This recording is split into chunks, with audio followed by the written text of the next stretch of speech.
এই বয়সে একাকিত্ব জিনিসটা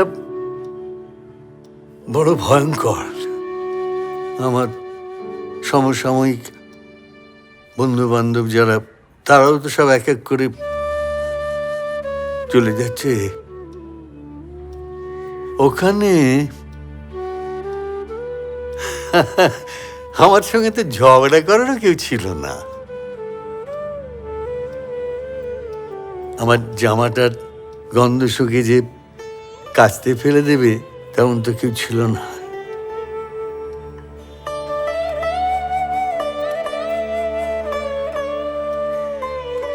আরতি 50 বছর ধরে তুমি আমার জুতোটা পর্যন্ত খুঁজে দিয়েছ। তুমি তো স্বাবলম্বী হতে পেরেছ, আমি পারিনি।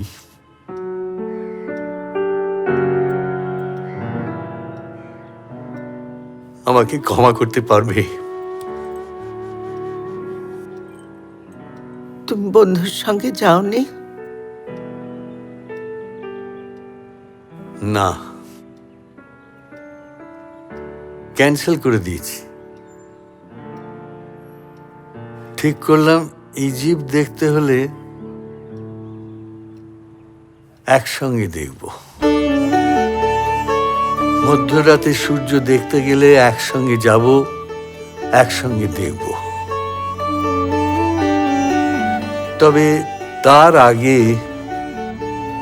ময়মনসিংহে আমাদের ভিটে জমি দেখতে যাব, ফরিদপুরে তোমাদের বাড়ি। যেন এতদিন পরে যেন আরো ভালো করে বুঝতে পারছি যে এই প্রকাশক আর লেখকের সম্পর্কটা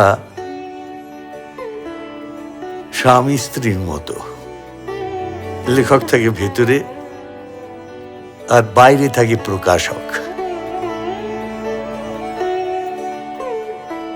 তুমি আমার জীবনের লেখক, আরতি।